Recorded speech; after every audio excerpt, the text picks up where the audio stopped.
Christiana McBride is a hard-working, widowed mom of two. No, I just get up and, make breakfast. They'll go and do their work. I'll get ready for work and go to work. Sometimes I'll say, hey, what do y'all want to do? You want to have like pizza tonight? Let's do pizza. And the only difference is that, on certain days, hey, I'll take my hormones. The hairstylist says they keep her life balanced. I inject estrogen. I've been transitioning for about 4 years. The 39-year-old is a transgender woman. It's like, for instance, I say to you, you're a cisgendered female. You were assigned female at birth and you identify as female. I'm transgender because I was assigned male at birth but identify as female. With Eastern Shore roots, McBride moved away as a teenager. Before her transition, she married her college sweetheart in 2005, moved to Florida, and started a family. But her wife died in 2012, so McBride returned home, initially coming out only to her dad. I ended up coming out to him as a transvestite, which I didn't feel like that was the proper term. Years later, she told her 2 sons and the rest of her family. It's hard for people to understand this, but I never felt I should have been a guy. Just because one is transgender does not mean they are gay or lesbian or even bisexual. Sex and gender are like 2 different things. Now, do I like girls? Yeah. Yeah, of course. Do I like guys? Yes. I do feel like once I started my transition, my medical transition, I started being attracted to guys. It's a relational struggle Jake Johnson knows well. In the dating scene, I didn't date lesbians. I dated straight cisgender women. So, because in my mind, I was a man.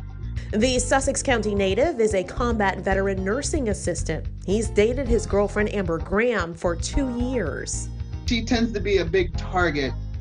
People sometimes are very rude. I've had people come to me and they've even questioned my sexuality.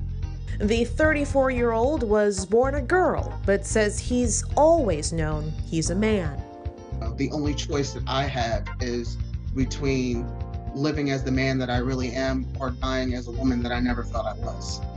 Costing him family. Currently, right now, I haven't been talking to my mom for a few months because my happiness is more important. Kathy Carpenter Brown tells me transgender men and women have spent decades fighting for the simplest of rights, starting with access to restrooms and gay clubs. That was lesbians back in the mid-90s saying, no, she can't go in there.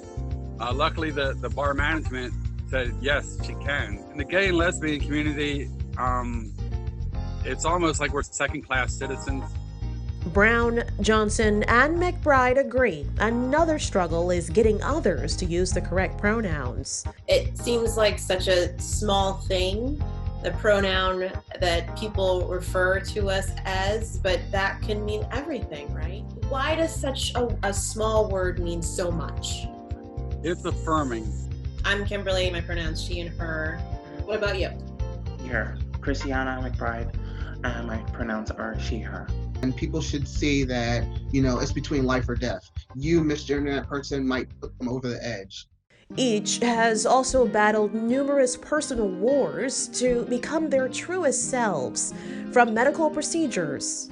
I just had my total hysterectomy in January.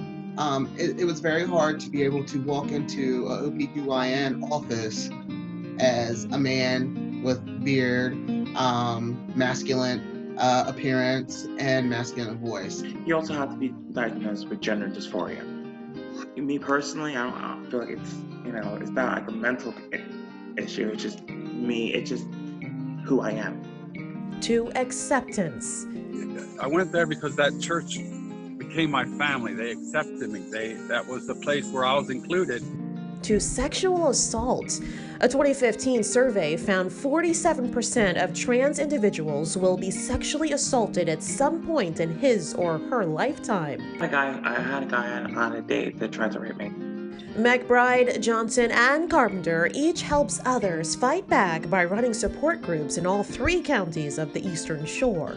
Kathy, if you could wave a wand and make life better for transgendered individuals, what would it be?